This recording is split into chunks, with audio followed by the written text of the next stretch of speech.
The most notable thing about time is that it is so purely relative.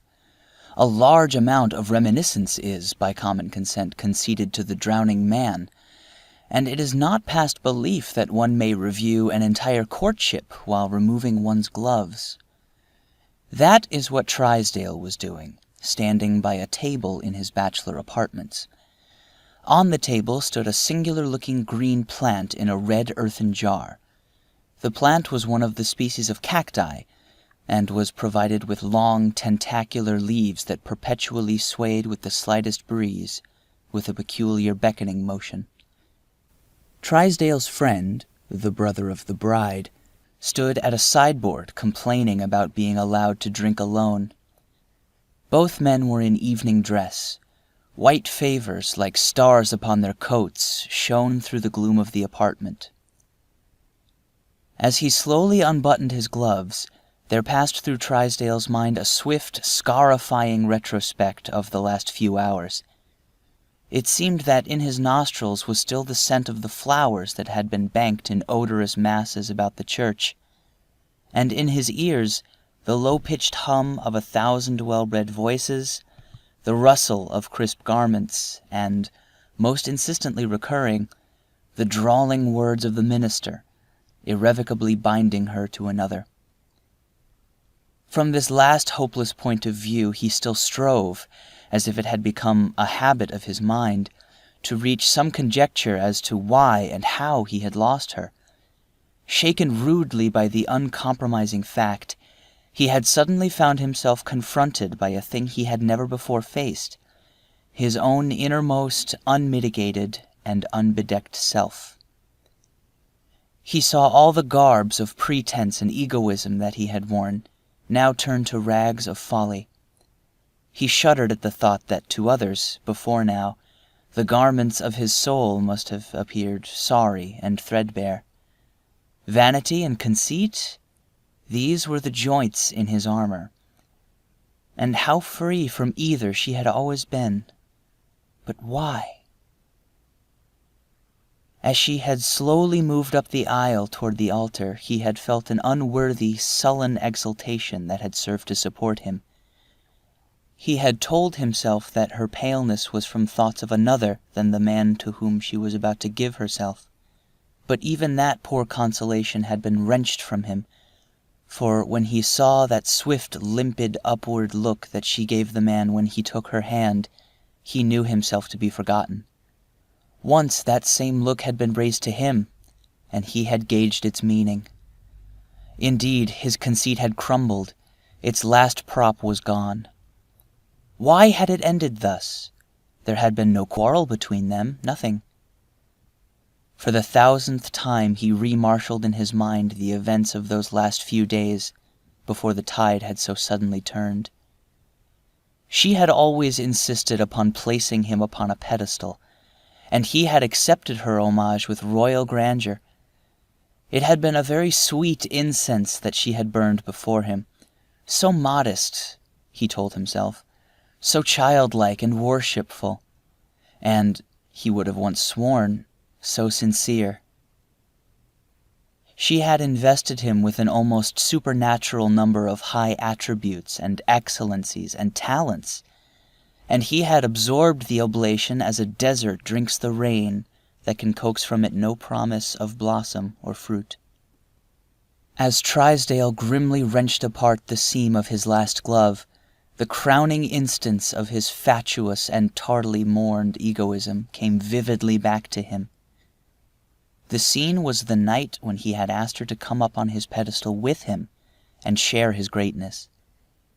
He could not, now, for the pain of it, allow his mind to dwell upon the memory of her convincing beauty that night. The careless wave of her hair, the tenderness and virginal charm of her looks and words. But they had been enough, and they had brought him to speak. During their conversation she had said, "And Captain Carruthers tells me that you speak the Spanish language like a native. Why have you hidden this accomplishment from me? Is there anything you do not know?" Now, Carruthers was an idiot. No doubt he, Trysdale, had been guilty, he sometimes did such things, of airing at the club some old canting Castilian proverb dug from the hotchpotch at the back of dictionaries. Carruthers, who was one of his incontinent admirers, was the very man to have magnified this exhibition of doubtful erudition.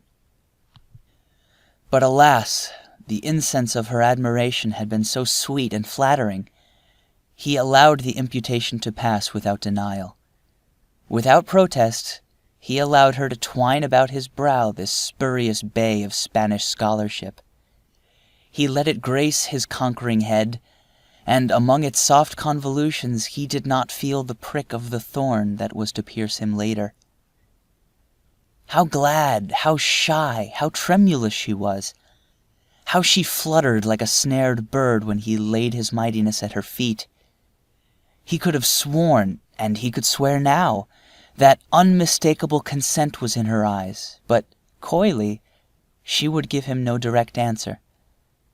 "I will send you my answer tomorrow," she said. And he, the indulgent, confident victor, smilingly granted the delay. The next day he waited, impatient, in his rooms for the word. At noon her groom came to the door and left the strange cactus in the red earthen jar. There was no note, no message, merely a tag upon the plant bearing a barbarous foreign or botanical name. He waited until night, but her answer did not come. His large pride and hurt vanity kept him from seeking her. 2 evenings later they met at a dinner. Their greetings were conventional, but she looked at him, breathless, wondering, eager. He was courteous, adamant, waiting her explanation. With womanly swiftness she took her cue from his manner and turned to snow and ice. Thus, and wider from this on, they had drifted apart. Where was his fault? Who had been to blame? Humbled now, he sought the answer amid the ruins of his self-conceit. If... The voice of the other man in the room, querulously intruding upon his thoughts, aroused him. "I say, Trysdale, what the deuce is the matter with you? You look unhappy as if you yourself had been married, instead of having acted merely as an accomplice. Look at me, another accessory. Come 2,000 miles on a garlicky, cockroachy banana steamer, all the way from South America, to connive at the sacrifice. Please to observe how lightly my guilt rests upon my shoulders. Only little sister I had, too, and now she's gone. Come now, take something to ease your conscience." "I don't drink just now, thanks," said Trysdale. "Your brandy," resumed the other, coming over and joining him, "is abominable. Run down to see me sometime at Punta Redonda and try some of our stuff that old Garcia smuggles in. It's worth the trip." "Hello, here's an old acquaintance. Wherever did you rake up this cactus, Trysdale?"